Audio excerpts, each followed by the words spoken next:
कैसे हैं आप लोग। देखिए, आप लोगों को अभी तक मैंने जो पढ़ाया है आयनिक इक्विलिब्रियम के आयनिक बॉन्ड के बारे में पढ़ाया। अब कोवेलेंट पे हमने स्टार्ट किया। कोवेलेंट बॉन्ड में हमने बताया कि सिंगल बॉन्ड होता है, डबल बॉन्ड होता है, ट्रिपल बॉन्ड होता है। कोवेलेंट बॉन्ड की कोवेलेंट कंपाउंड की कुछ प्रॉपर्टी की भी बात करी थी। अब हम आ रहे हैं मेन कोवेलेंट बॉन्ड के टॉपिक पर, जिसको बोलते हैं theory related to covalent bond. तो हमारा जो theory related to covalent bond है,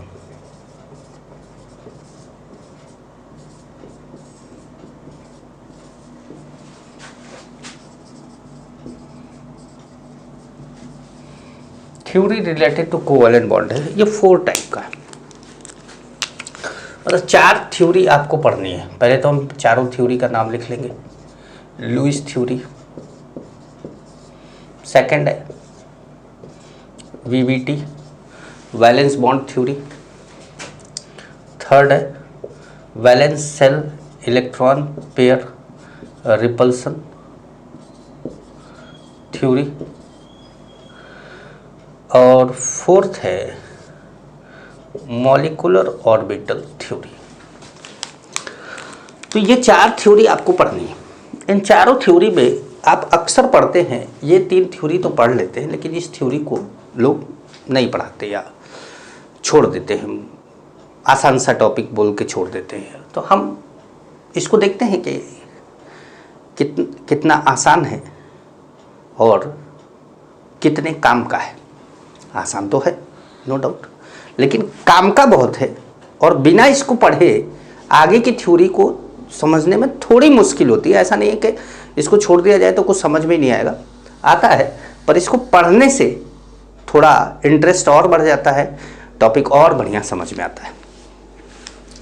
तो आइए एक एक करके बात करते हैं। सबसे पहले हेडिंग डालते हैं लुईस थ्योरी की। लुईस थ्योरी की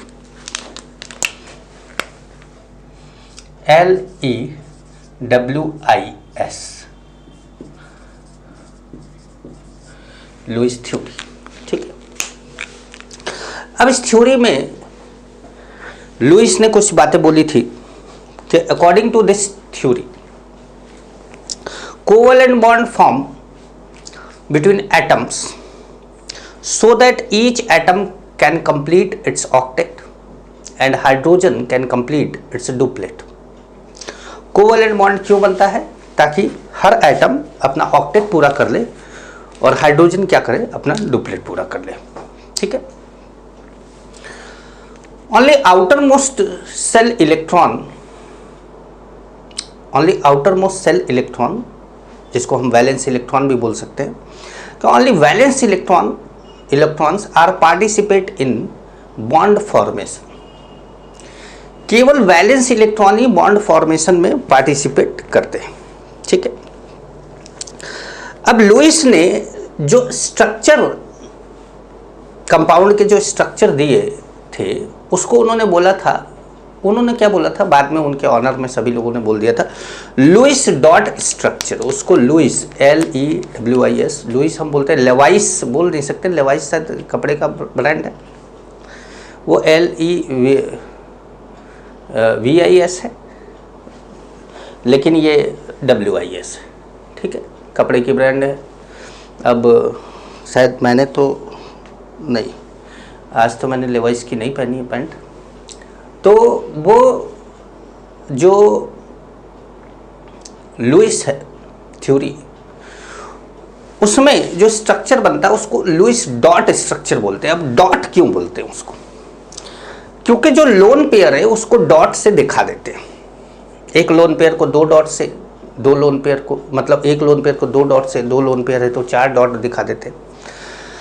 और बॉन्ड को लाइन से दिखाते हैं, एक लाइन से, मतलब सिंगल बॉन्ड है तो एक लाइन, डबल बॉन्ड है तो 2 लाइन, और लोन पेयर को डॉट से दिखाते हैं। इसीलिए इसका नाम है Lewis dot structure, Lewis dot structure. तो ये बातें तो खैर लिखने लायक नहीं है, सुन लीजिए, अगर लिखना चाहें तो लिख भी लीजिएगा, वरना मेरी नोट्स में सब लिखा हुआ है, आप चाहें तो वहाँ से लिख लीजिएगा। अब आता है कि लुईस डॉट स्ट्रक्चर बनाया कैसे जाए। तो लुईस डॉट स्ट्रक्चर बनाने के लिए सबसे पहले rules to draw LDS, LDS मतलब Lewis dot structure, rules to draw LDS, LDS का मतलब लुईस डॉट स्ट्रक्चर। तो rules to draw Lewis dot structure में फर्स्ट है rules for selection of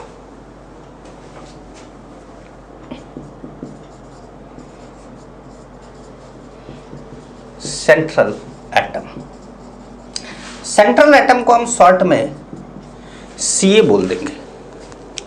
CA मतलब क्या हो गया? Central atom. जैसे मैं समझा दूं आपको, जैसे S double bond O double bond O double bond O है, या एन एच एच एच है। तो इन दोनों ही स्ट्रक्चर में अगर आप देखें तो ये यहाँ पे सल्फर, सल्फर क्या है? सेंट्रल एटम है। और ऑक्सीजन क्या है? ऑक्सीजन सराउंडिंग एटम बोल देंगे या कॉर्नर एटम बोल देंगे, या तो सराउंडिंग एटम बोलेंगे या तो उसको कॉर्नर एटम बोलेंगे। यहाँ पर नाइट्रोजन क्या है? सेंट्रल एटम है, एंड हाइड्रोजन क्या है? सराउंडिंग एटम है या कॉर्नर एटम है। समझ पा रहे हैं? तो रूल्स, अब हमारे कई रूल है इसके अंदर। पहला है rule for the selection of central atom. अब सेंट्रल एटम कैसे पहचाना जाए, तो इसको कई पार्ट में बांटा गया है। मैं पहले बोल के समझा देता हूं, फिर एक एक करके हम लिख लेते हैं। देखिए, जिस एटम का नंबर पूरे कंपाउंड में सबसे कम होगा वो सीए हो सकता है। जिस एटम का नंबर पूरे कंपाउंड में सबसे कम होगा वो सीए हो सकता है। सेकेंड पॉइंट, जिसकी इलेक्ट्रोनेगेटिविटी सबसे कम होगी वो सीए हो सकता है। जिसका एटॉमिक नंबर सबसे ज्यादा होगा वो सीए हो सकता है।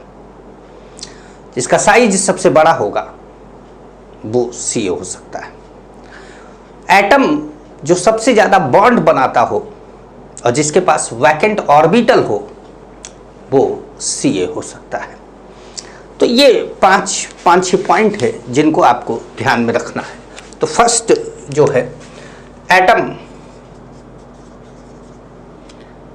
Least in number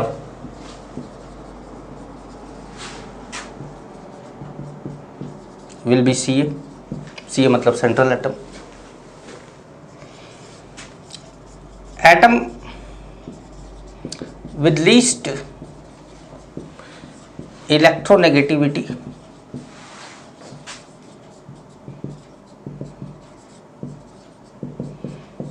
will be C. Atom with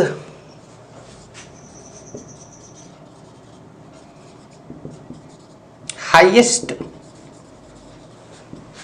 atomic number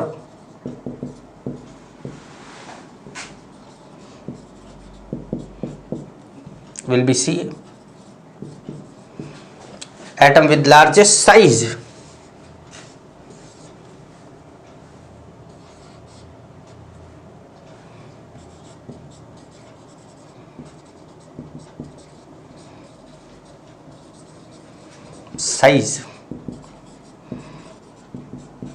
will be C. Atom with largest size will be Ca. Atom which can form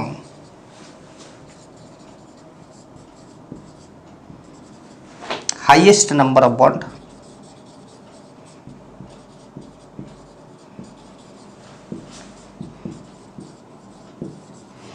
atom which can form highest number of bonds and which have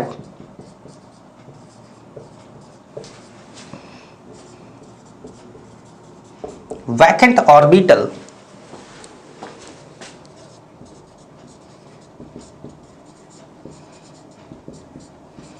will be Ca। अब ऐसा atom जिसके पास बहुत सी चीजें इसमें लिखवा दी मैंने Ca ढूंढने के लिए, लेकिन एक सेकंड पॉइंट अगर आप लिख लेते, सेकंड पॉइंट लिख लेते,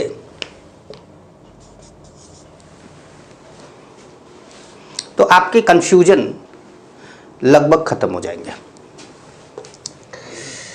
hydrogen and fluorine cannot act as Ca, cannot act as Ca, they always acts as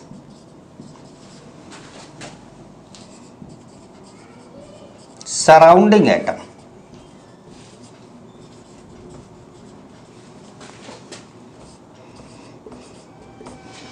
They always acts as surrounding atom और कॉर्नर एटम भी आप बोल सकते हैं इसको। तो अब देखिए यहाँ पर कुछ बातें लिख दी गई है जिसको आप ध्यान से समझिए और उसके बाद डिसाइड करिए कि Ca कौन है। तो अब देखिए SO3 में आपको Ca और अमोनिया में Ca मैंने आपको बता रखा है, तो इसलिए यहाँ पर हम डिसाइड नहीं कर रहे हैं, लेकिन हम कुछ जगह पर डिसाइड करते हैं, जैसे HNO3, H2SO4, PCl5,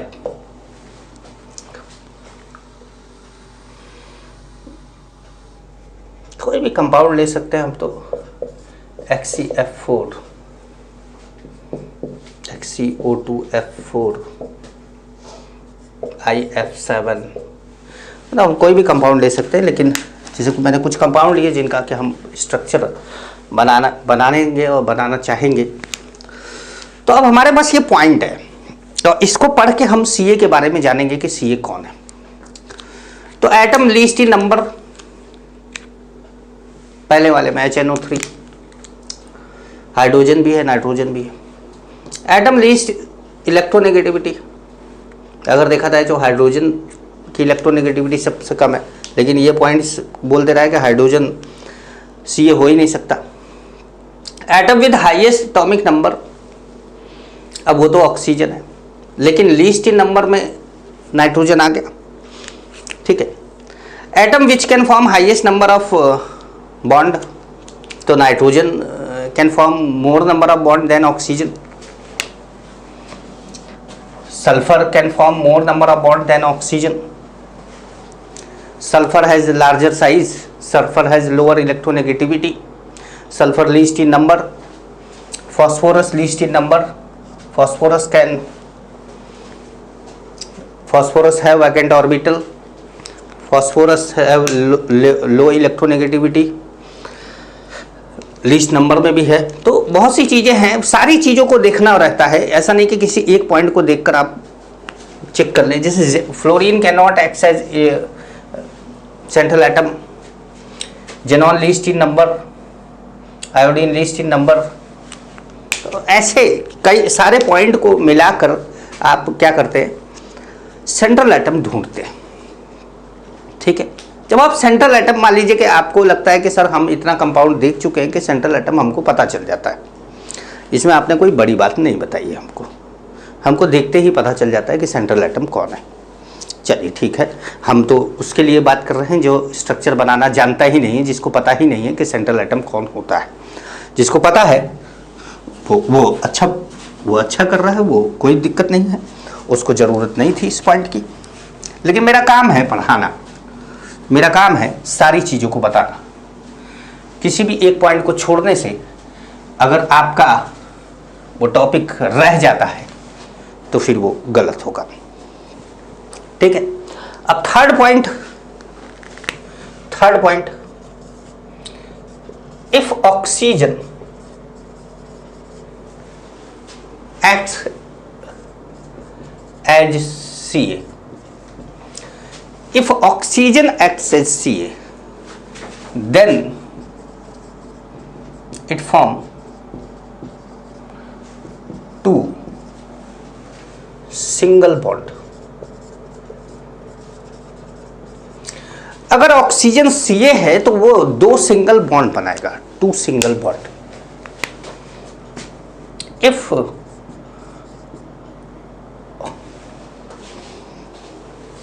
to single bond, otherwise it acts as surrounding atom या corner atom, it acts as surrounding atom and form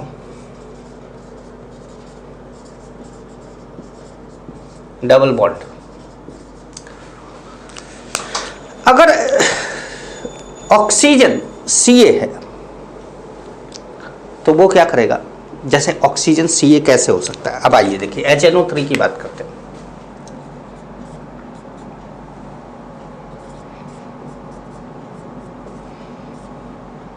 चलो ये तो कोऑर्डिनेट बॉन्ड है, तो कोऑर्डिनेट बॉन्ड की तो अभी कोऑर्डिनेट बॉन्ड तो हम जानते हैं कि अगर कोऑर्डिनेट बॉन्ड बनाते हैं और सेकंड पीरियड के एलिमेंट होते हैं तो एक पे प्लस एक पे माइनस लगा देते हैं, तो इस पे माइनस लगा दिया, इस पे प्लस लगा दिया, ठीक है। अब देखिए यहाँ पर अगर देखा जाए, ध्यान से देखें आप, तो ये भी बीच में है, ये भी बीच में है, ये भी Ca है, ये भी Ca है, ये अपने हिसाब से Ca है, ये अपने हिसाब से Ca है।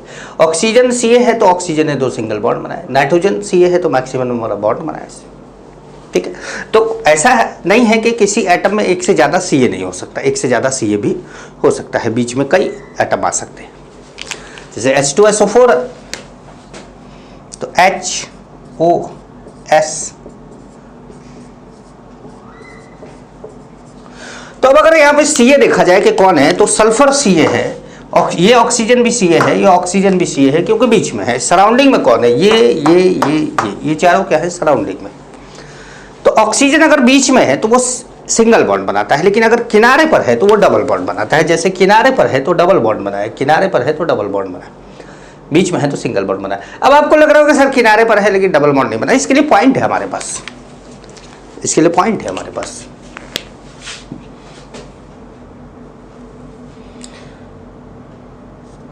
Negatively charged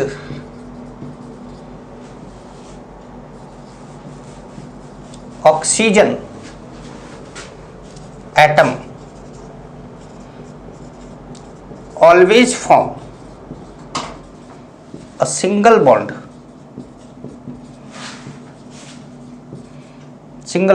and present at corner। Present at corner या हम बोल सकते हैं प्रेजेंट एज ऐसे सराउंडिंग एटम।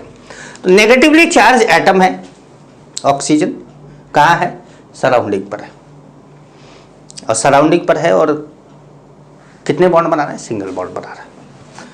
तो ये हमारा थर्ड पॉइंट था किसके लिए, ऑक्सीजन के लिए, ठीक है।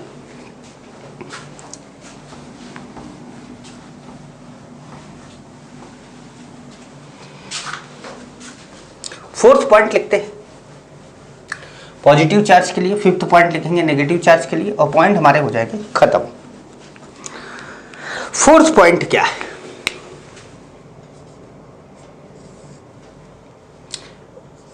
If positive charge present on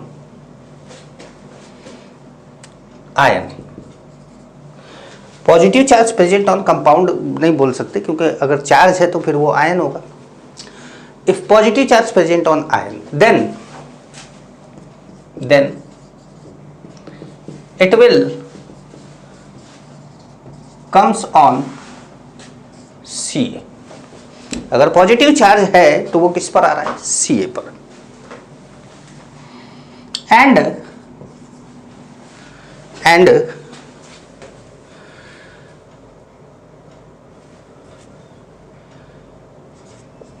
electrons according to positive charge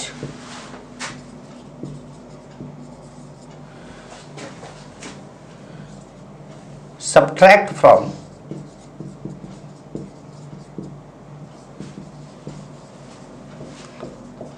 valence electrons of C। अगर पॉजिटिव चार्ज आता है तो वो Ca पर आएगा, सेंट्रल एटम पर आएगा। लेकिन अगर सेंट्रल एटम पे पॉजिटिव चार्ज आता है तो जितना पॉजिटिव चार्ज आएगा उतने इलेक्ट्रॉन कम हो जाएंगे सेंट्रल एटम से, सेंट्रल एटम के वैलेंस इलेक्ट्रॉन से कम हो जाएंगे। जैसे आइए देखते हैं,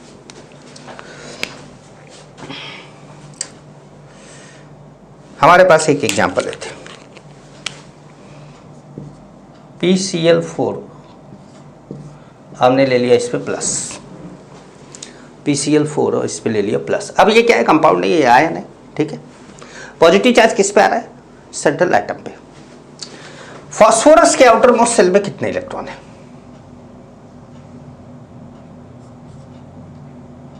1 2 3 4 5। फास्फोरस के आउटर मोस्ट सेल में कितने इलेक्ट्रॉन है, 5। लेकिन ये 5 इलेक्ट्रॉन में से एक इलेक्ट्रॉन हमने कम कर दिया क्योंकि एक पॉजिटिव चार्ज, और हमने Cl लिया।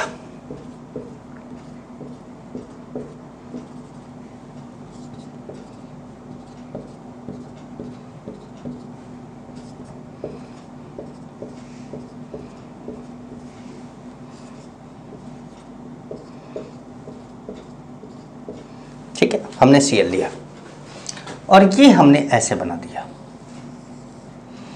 ये हमारा ऐसे, ये ऐसे, ये ऐसे और ये ऐसे। इसको थोड़ा मिटा के इधर लिख देते हैं, PCl4 प्लस, ऐसे बना दिया। ठीक है, अब जब इसका हम स्ट्रक्चर बनाएंगे तो देखिए यहाँ पर सिंगल बॉन्ड है, यहाँ पे सिंगल बॉन्ड है, यहाँ पे सिंगल बॉन्ड है, यहाँ पे सिंगल बॉन्ड है। तो हम लिखेंगे PCl Cl Cl Cl और यहाँ पे लगाएंगे पॉजिटिव। क्यों लगाएंगे पॉजिटिव, क्योंकि पॉजिटिव नहीं लगाएंगे तो अब ये बात ही जस्टिफाई नहीं कर पाएंगे कि इसके पास 5 इलेक्ट्रॉन थे तो एक इलेक्ट्रॉन गया कहाँ। तो लगाएंगे क्या, पॉजिटिव। समझ गए। तो अब आपको ऐसे बार बार नहीं बनाना है, ऐसे बार बार नहीं बनाना है। अगर कोई एटम सिंगल बॉन्ड बनाता है, अगर कोई एटम सिंगल बॉन्ड बनाता है, जैसे फास्फोरस इधर सिंगल बॉन्ड बना रहा है तो इधर इसका एक इलेक्ट्रॉन इन्वॉल्व होगा, इधर सिंगल बना रहा है तो इधर भी एक इलेक्ट्रॉन इन्वॉल्व होगा, इधर सिंगल बना रहा है तो इधर भी एक इलेक्ट्रॉन, इधर सिंगल बना रहा है तो इधर भी एक इलेक्ट्रॉन। अगर फास्फोरस 4 सिंगल बॉन्ड बना रहा है तो फास्फोरस के 4 इलेक्ट्रॉन इन्वॉल्व होंगे। ठीक है, जैसे नाइट्रोजन है NH4 प्लस, अब प्लस चार्ज किस पर आएगा, सेंट्रल एटम पर। तो नाइट्रोजन के पास 5 इलेक्ट्रॉन थे, इस 5 इलेक्ट्रॉन में आपने एक इलेक्ट्रॉन कम कर दिया क्योंकि एक पॉजिटिव चार्ज है, और 4 इलेक्ट्रॉन ने हाइड्रोजन के साथ क्या करा, बॉन्ड बनाया।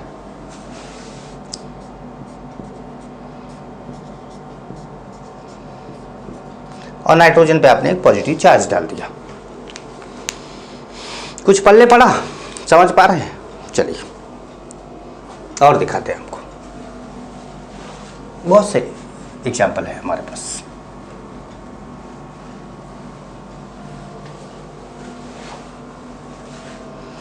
ठीक है, अब जैसे ClO3 प्लस है, ClO3 प्लस है, तो सबसे पहले तो ये है कि अपने को सेंट्रल एटम ढूंढना पड़ेगा। सेंट्रल एटम कौन हो सकता है, सबसे बड़ा साइज, सबसे कम इलेक्ट्रोनेगेटिविटी, लीस्ट इन नंबर कौन है, Cl है। Cl क्या है, सेंट्रल एटम है।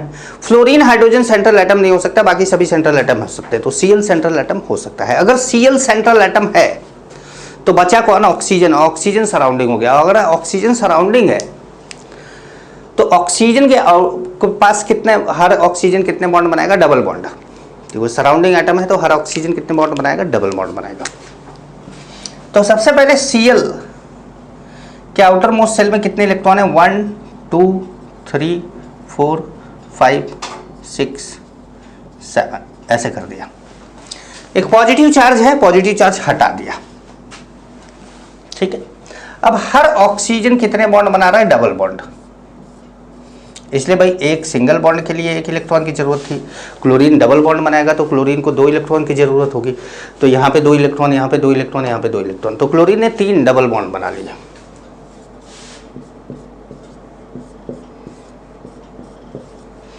ठीक है, लेकिन 7वां इलेक्ट्रॉन कहाँ है? जस्टिफाई करने के लिए आपको क्या करना पड़ेगा? पॉजिटिव चार्ज लगा दिया आपने, क्योंकि आपने पॉजिटिव चार्ज से ही तो एक इलेक्ट्रॉन उड़ाया था, तो लगा दिया आपने। तो पॉजिटिव चार्ज कहाँ आएगा? सेंट्रल एटम पे, और जितना पॉजिटिव चार्ज होगा उतना इलेक्ट्रॉन उसके सेंट्रल एटम से गायब करके तब बॉन्ड बनाना स्टार्ट करेंगे। ठीक है, तो ये बात हुई पॉजिटिव चार्ज की। अब बात करते हैं नेगेटिव चार्ज की।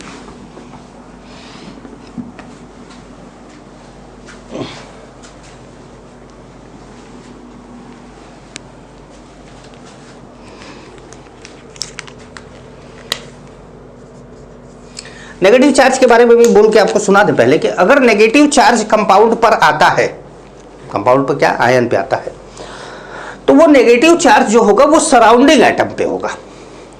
जैसे पॉजिटिव चार्ज सेंट्रल एटम पे था, लेकिन नेगेटिव चार्ज किस पे होगा? सराउंडिंग एटम पे होगा। लेकिन अगर सराउंडिंग एटम हाइड्रोजन या हेलोजन है, मैं ये नहीं कह रहा हूं कि हाइड्रोजन हेलोजन के साथ साथ कोई अगर और है, ऑक्सीजन है या कोई और एटम है, तो सराउंडिंग पे आ जाएगा, उस ऑक्सीजन पे आ जाएगा।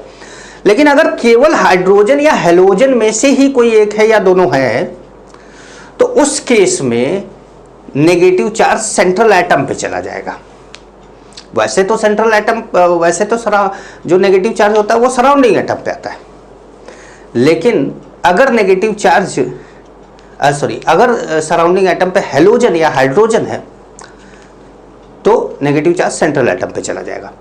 अब अगर सेंट्रल एटम पे नेगेटिव चार्ज गया तो जितना नेगेटिव चार्ज सेंट्रल एटम पे जाएगा उतने इलेक्ट्रॉन उसके वैलेंस सेल में बढ़ जाएंगे, इंक्रीज हो जाएंगे। जैसे उसमें पॉजिटिव में कम हो जा रहे थे, नेगेटिव में क्या होगा? बढ़ जाएंगे। ठीक है, तो फिर आप बढ़े हुए इलेक्ट्रॉन के अकॉर्डिंग बॉन्ड बनाएंगे। समझिएगा, ध्यान दीजिएगा। यहां पर है कि if negative charge present on ion then it will be on surrounding atom, but if surrounding atom are hydrogen or halogen, then negative charge comes on Ca. Negative charge comes on Ca and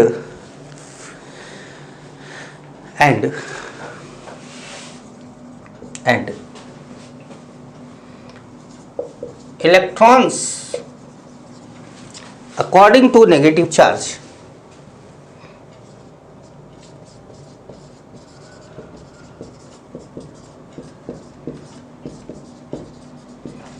increases in valence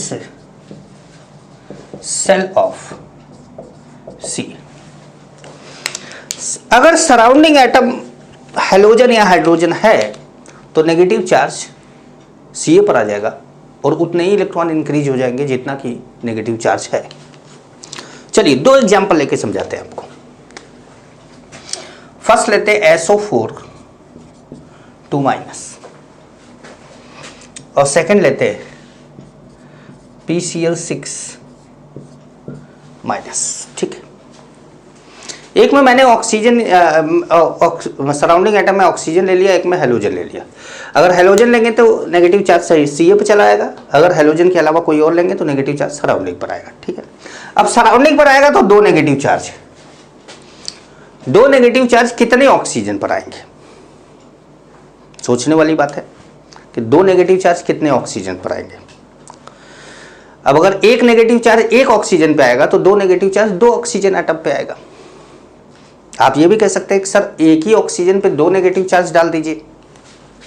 आप देखिए, अगर एक oxygen पे 2 negative charge डाल देंगे तो इसका octet पूरा हो जाएगा, ये अलग हो जाएगा, इसके साथ ही नहीं रहेगा।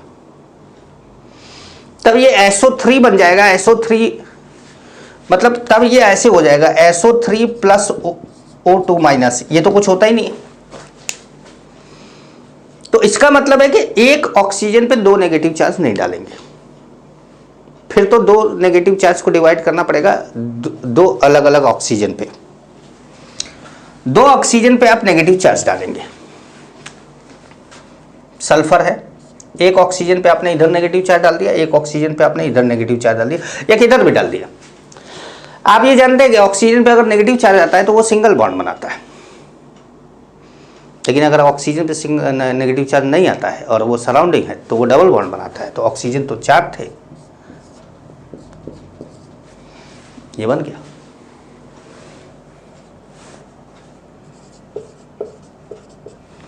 SO2 minus. PCl6 की बात करते हैं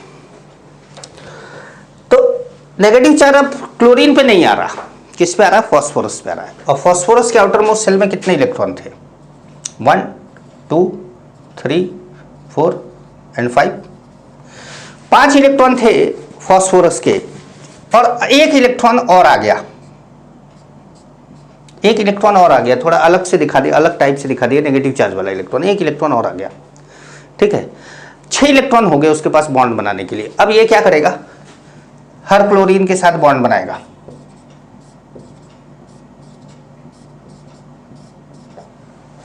कितने बॉन्ड बना गया? 6 बॉन्ड बना गया।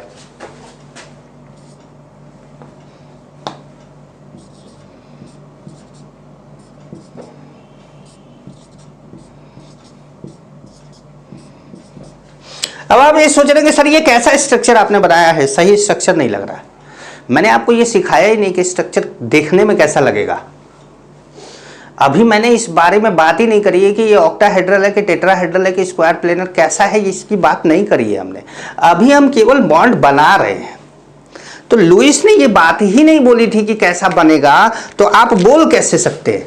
तो अभी मैंने जान के इसको ऐसे बना दिया, अभी मैंने जान के इसको स्क्वायर टाइप का बना दिया, ताकि आपको ये, क्योंकि स्ट्रक्चर तो टेट्राहेड्रल बनेगा, लेकिन अभी हम टेट्राहेड्रल कैसे बना देते? तो टेट्राहेड्रल मैंने आपको बताया ही नहीं कि क्या होता है, तो टेट्राहेड्रल में बनाऊंगा क्यों? तो हम नहीं बना सकते, तो इसलिए हमने छोड़ दिया।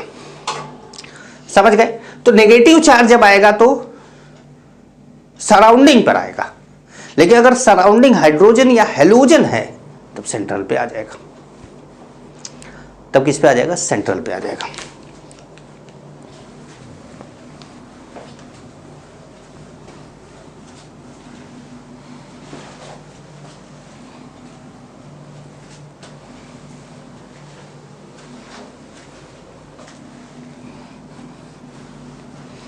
अब एक बात का ध्यान रखें कि ऑक्सीजन कितने बॉन्ड बनाता है? डबल बॉन्ड, मजबूत 2 बॉन्ड बनाएगा। ऑक्सीजन 2 बॉन्ड बनाता है। ठीक है। हेलोजन अगर सराउंडिंग में है तो सिंगल बॉन्ड बनाएगा, और सेंट्रल में है तो फिर 7 बॉन्ड तक बना सकता है। फ्लोरीन नहीं, फ्लोरीन तो सिंगल बॉन्ड ही बनाता है। फ्लोरीन हमेशा सराउंडिंग ही रहता है, सेंट्रल होता ही नहीं है। क्लोरीन, ब्रोमीन एंड आयोडीन, इन तीनों में से कोई भी सेंट्रल पे है तो ये बॉन्ड 7 बॉन्ड तक ले जा सकते हैं अपने आप को, 7 बॉन्ड तक अपने आप को ले जा सकते हैं। ठीक है, चलिए आइए एक और एग्जांपल ले लिया जाए। जैसे मान लीजिए कि आपके पास है HCF5 और ये हो गया प्लस, HCF5 प्लस। अब जेनॉन है, जेनॉन के आउटर मोस्ट सेल में कितने इलेक्ट्रॉन होते हैं? जेनॉन है तो आप देखिए किस ग्रुप का है ये? इस 0 ग्रुप का है। Helium, neon, argon, krypton, xenon, radon. Helium में आउटर मोस्ट सेल में 2 इलेक्ट्रॉन होते हैं, लेकिन बाकी सब में आउटर मोस्ट सेल में 8 इलेक्ट्रॉन होता है। 8 इलेक्ट्रॉन होता है। ठीक है, 8 इलेक्ट्रॉन होता है। तो अब अगर 8 इलेक्ट्रॉन है और फिर पॉजिटिव चार्ज किस पर आएगा? पॉजिटिव चार्ज आएगा किस पर? सेंट्रल एटम पर। हमने बात करी अभी, सेंट्रल एटम पर पॉजिटिव चार्ज आएगा। तो आउटर मोस्ट शेल में अगर 8 इलेक्ट्रॉन है, एक पॉजिटिव चार्ज आ गया, तो अब कितने हो गए? 7 इलेक्ट्रॉन हो गए। तो हमने 7 इलेक्ट्रॉन इसके बना दिए, 1 2 3 4 5 6 7। ठीक है, हर फ्लोरीन ने एक बॉन्ड बना लिया। देखिए हैलोजन अगर सराउंडिंग में है तो वो सिंगल बॉन्ड ही बनाता है, अब फ्लोरीन तो हमेशा ही सिंगल बनाता है। अब ये बच गया, ये क्या है? ये है लोन पेयर। तो जेनॉन का जब आप जेनॉन HCF5 प्लस का स्ट्रक्चर जब आप बनाएंगे तो आपको ये नहीं देखना है कि कैसा स्ट्रक्चर बनाना है, हमको एग्जैक्ट वैसा बनाना है कि जैसा बनता है, ऐसा कुछ नहीं है। आप कैसे भी बना दीजिए, आप कैसे भी बना दीजिए। आपने 2 इलेक्ट्रॉन दिखा दिया जिसको हम क्या बोलते हैं? Lone pair. और फिर आपने एक पॉजिटिव चार्ज भी दिखाया, क्योंकि इसके 8 इलेक्ट्रॉन से 7 इलेक्ट्रॉन कर दिए हैं। बताओगे कैसे? तो पॉजिटिव चार्ज दिखा कर ही तो बताओगे। तो आपने बना दिया। ठीक है, कोई भी चीज, कोई भी स्ट्रक्चर बनाने के लिए बड़ा सिंपल सा है।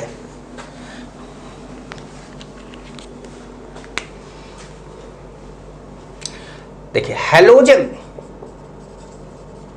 एज Ca नहीं, एज ऐसे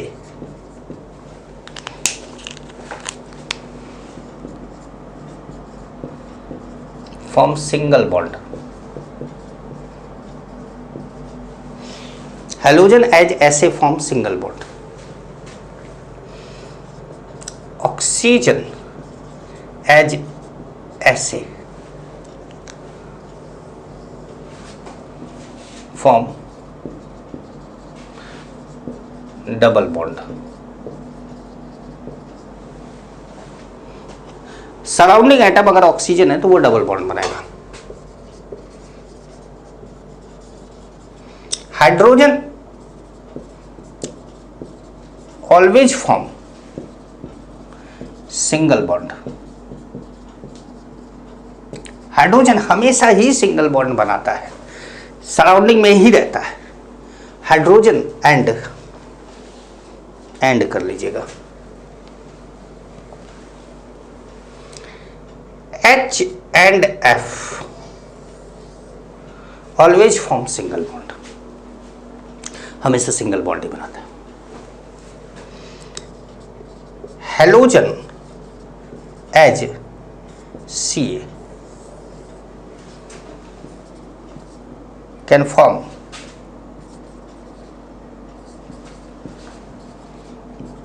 up to 7 bonds.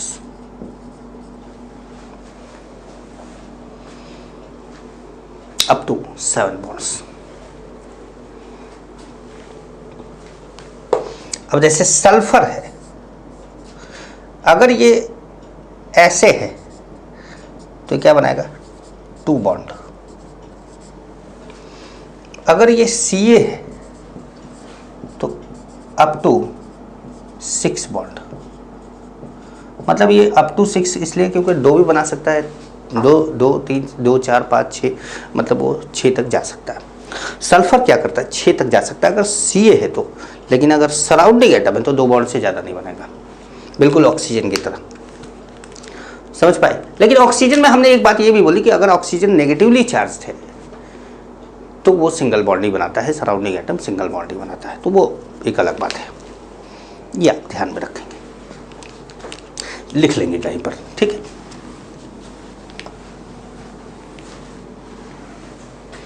अब आप लिखेंगे, देखिए हमने ये सारे स्ट्रक्चर तो बना दिए, जेनॉन के ये सब स्ट्रक्चर बनाते जा रहे थे, लेकिन लुईस ने ये सारी बातें बोली नहीं थी। मैं इसमें पढ़ा था, मैं इसको समझाने के लिए पढ़ाता गया।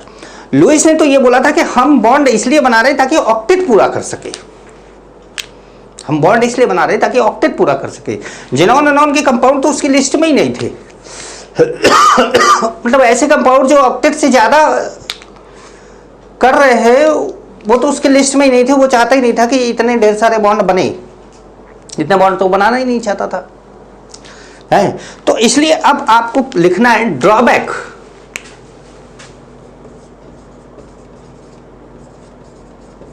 ड्रॉबैक ऑफ लुईस थ्योरी, क्या हमने तो चलो बता दिया लेकिन लुईस ने बताया नहीं था ना। तो ड्रॉबैक ऑफ लुईस थ्योरी, तो सबसे मैं बोल के सुनाता हूं, आप लिखते जाइएगा। पहला देखिएगा hypovalent, existence of hypovalent, hypo HYPOVALA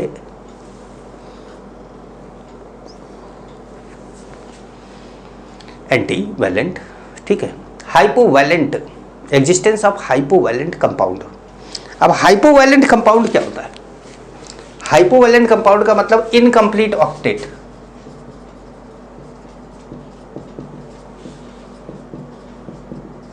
ऐसा कंपाउंड जिनका ऑक्टेट क्या हो, इनकम्प्लीट हो, जैसे BeCl2। अब बेरिलियम ने 2 बॉन्ड बनाए, 2 इलेक्ट्रॉन थे इसके पास, 2 बॉन्ड बनाए, 4 इलेक्ट्रॉन में कोई ऑक्टेट ही नहीं पूरा हुआ, जैसे बेरिलियम है। या BeCl3, तो अब बोरॉन है, तो बोरॉन के आउटर मोस्ट सेल में कितने इलेक्ट्रॉन है? 3 इलेक्ट्रॉन है। क्लोरीन किससे इसने बॉन्ड बनाया?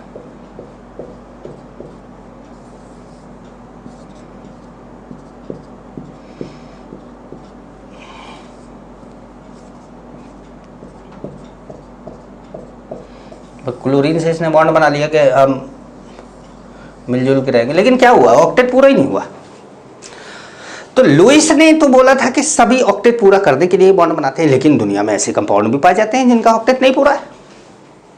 तो हाइपोवैलेंट कंपाउंड के एग्जिस्टेंस लुईस थ्योरी पे एक सवाल उठाता है कि आपने तो बोला था कि ये सभी ऑक्टेट पूरा करने के लिए काम करते हैं, तो फिर और इसने तो ऑक्टेट पूरा नहीं किया, तो फिर ये पाया कैसे जा रहा है?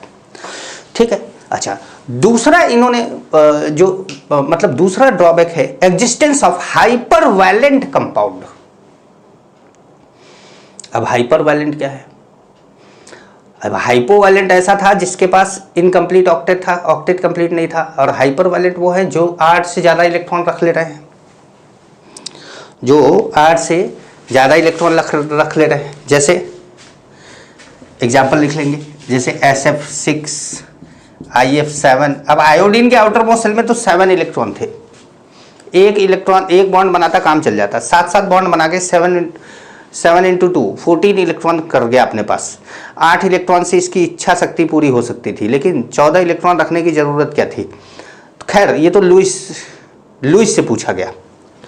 या SF6 सल्फर के आउटर मोस्ट सेल में 6 इलेक्ट्रॉन है, 6 बॉन्ड बनाए तो हर बॉन्ड में 2 इलेक्ट्रॉन, हर बॉन्ड में 2 इलेक्ट्रॉन होता है, तो 6 बॉन्ड बनाए तो इसमें 12 इलेक्ट्रॉन हो गया। तो 12 इलेक्ट्रॉन क्या जरूरत है? लुईस से ये सवाल पूछे गए जो कि ड्रॉबैक थे। तो जेनॉन की या जेनॉन का कंपाउंड ही एक ड्रॉबैक है, तो इसलिए वो अलग से लिख लेंगे। जैसे SO3 है, तो ऑक्सीजन ने डबल बॉन्ड बनाया, 3 ऑक्सीजन ने 3 डबल बॉन्ड बनाए, मतलब 6 बॉन्ड बना। 6 बॉन्ड, हर बॉन्ड में कितने इलेक्ट्रॉन? 2 इलेक्ट्रॉन, तो 6 बॉन्ड में 12 इलेक्ट्रॉन। और 12 इलेक्ट्रॉन 12 इलेक्ट्रॉन कैसे जस्टिफाई करेंगे लुईस?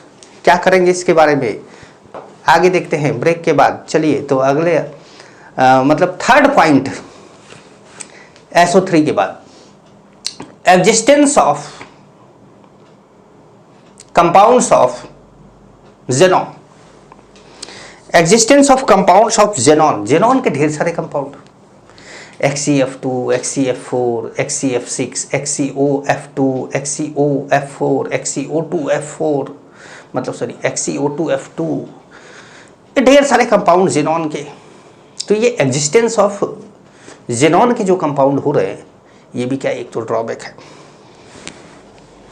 ठीक है। अच्छा, एक ड्रॉबैक इनका ये भी था कि दे could not explain the structure of compound। मैंने यही तो बोला था अभी आपको कि स्ट्रक्चर के बारे में लुईस ने बताया ही नहीं था। इन्होंने बोला कि बॉन्ड बना लेगा भैया ऐसे वैसे करके, तो हमने भी बॉन्ड बना के दिखा दिया आपको कि भैया बॉन्ड बनाना सीख जाओ, स्ट्रक्चर तो सीखेंगे। पहले बॉन्ड बनाना तो सीख जाओ कि सिंगल बना रहा है कि डबल बना रहा है, कि कितने बना रहा है, कितने लोन पेयर आ रहे हैं, पॉजिटिव चार्ज कहाँ आ रहा है, नेगेटिव चार्ज कहाँ आ रहा है, ये सारी चीज़ें सीख जाओ। उसके बाद फिर हम स्ट्रक्चर बनाना भी सीख जाएंगे। तो ये स्ट्रक्चर नहीं बताए थे, समझ पा रहे? चल आगे एक फॉर्मूला आपको बताते हैं, यहीं पे बता देते हैं, क्योंकि आगे चल के मैं भूल जाता हूं उस फॉर्मूले को। जब मैं आगे पढ़ाने लगता हूं तो मुझे लगता है कि आगे कहीं आता नहीं है वो चीज। तो एक फॉर्मूला होता है, नोट करके कहीं लिख लीजिएगा, लुईस थ्योरी में नहीं है, अलग से पढ़ा है। Formal charge,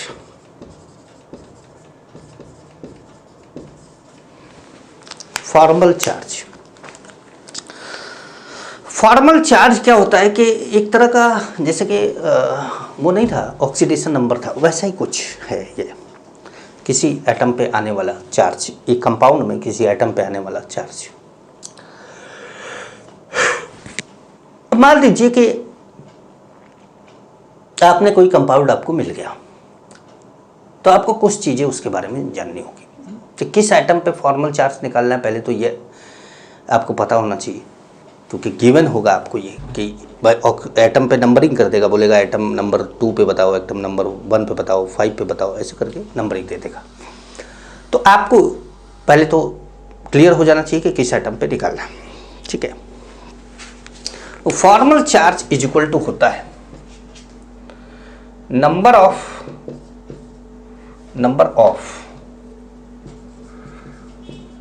valence electrons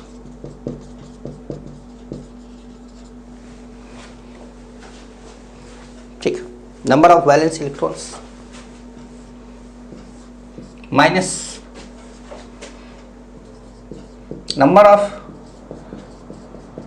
electrons in lone pair plus number of bonds form by atom. ये फॉर्मल चार्ज का फॉर्मूला है, number of valence electron, number of electrons in lone pair plus number of bond form by atom. जिस atom की बात कर रहे हैं वो एटम ने कितने बॉन्ड बनाए हैं ये देखना है। तो जैसे मान लीजिए कि आपके पास एक ओ मतलब ओजोन है, अब ओजोन ने ऐसे स्ट्रक्चर बना दिए, लेकिन अगर हम अपने कोऑर्डिनेट बॉन्ड के स्टाइल से चले तो आप जानते हैं कि ऑक्सीजन क्या करता है,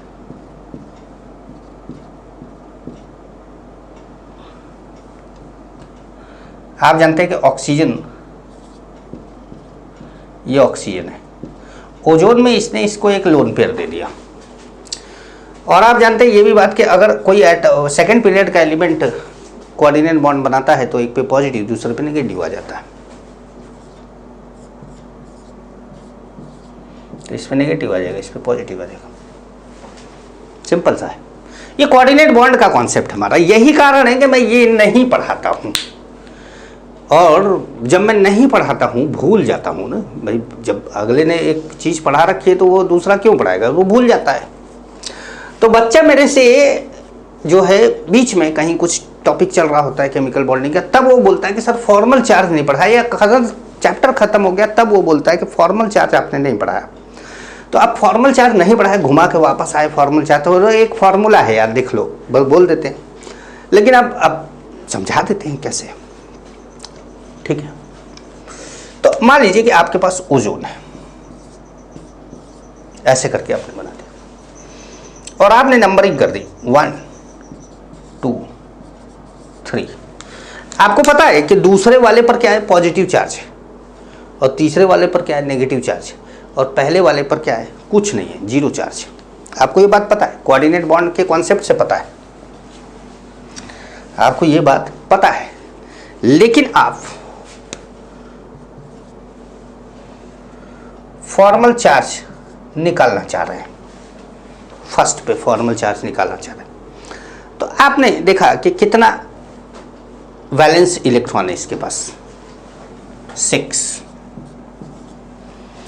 कितना लोन पेयर है इसके पास, तो आप जानते हैं कि ऑक्सीजन 2 बॉन्ड बनाता है तो 2 लोन पेयर उसके पास बचता है, -4। अब देखो इसमें number of electron in lone pair, ये नहीं बोला है नंबर ऑफ लोन पेयर, इसने बोला है number of electron in lone pair. Number of electron in lone pair कितना है, 4 है। Number of bond form bye an atom, form by that atom, तो ये कितने बॉन्ड बना रहे हैं, 2 बॉन्ड बना रहा है, +2, तो क्या आ गया, 0 आ गया, ठीक है। तो देखो पहले पे 0 आया, सेकंड में आएगा क्या, +1, लेकिन करके देखते हैं, आओ करके देखिए। Formal charge 6। अब इसने इसको एक लोन पेयर डोनेट कर दिया, इसने इसको लोन पेयर डोनेट कर दिया। तो जब डोनेट कर दिया तो 2 लोन पेयर बचने चाहिए थे, 2 लोन पेयर में से एक ही लोन पेयर बचा। एक लोन पेयर में कितना इलेक्ट्रॉन होगा, 2 होगा। अब बॉन्ड कितने हैं, 1 2 3 बॉन्ड है, तो आ गया क्या, 1। भाई 1 आया, पॉजिटिव में आया ना भाई। 6 - 5 कितना होगा, +1 होगा। यहां पे देखिए, इस ऑक्सीजन ने इस ऑक्सीजन से लोन पेयर ही तो लिया है भाई, ऐसे बना लेना यार। थर्ड वाले ऑक्सीजन ने सेकंड वाले ऑक्सीजन से लोन पेयर लिया है, खुद तो कुछ दिया नहीं। तो अगर हम थर्ड वाले के फॉर्मल चार्ज की बात करें तो 6 माइनस कितना लोन पेयर है, 3, मतलब 6 इलेक्ट्रॉन प्लस बॉन्ड कितना, 1, तो ये कितना आ गया, -1। यही मैं बोल रहा था आपको कि कोऑर्डिनेट बॉन्ड का जो कॉन्सेप्ट है हमारा, वो अपने आप क्लियर कर देता है चीज़ें। लेकिन अगर फिर भी आपको जानना है तो वैसे जानिए, समझ गए। अब ये फॉर्मल चार्ज की बात हुई। अब आगे बात करते हैं वैलेंस बॉन्ड थ्योरी की। किसकी बात करते हैं, वैलेंस बॉन्ड थ्योरी। तो वैलेंस बॉन्ड थ्योरी, मुझे लगता है कि वैलेंस बॉन्ड थ्योरी तो हमको इस लेक्चर में डालना ही नहीं चाहिए, क्योंकि अब ये लेक्चर अलग अकेला क्या है, लुईस थ्योरी का बन गया। अब अगर आप इस लेक्चर का लेक्चर नंबर 6 जब डालते हैं तो ये क्या हो जाएगा, पूरा लुईस थ्योरी का एक लेक्चर बन जाएगा। तो ऐसा करते हैं कि वैलेंस बॉन्ड थ्योरी को अगले लेक्चर में डाल देते हैं, ठीक है। तो चलिए, तब तक के लिए नमस्कार।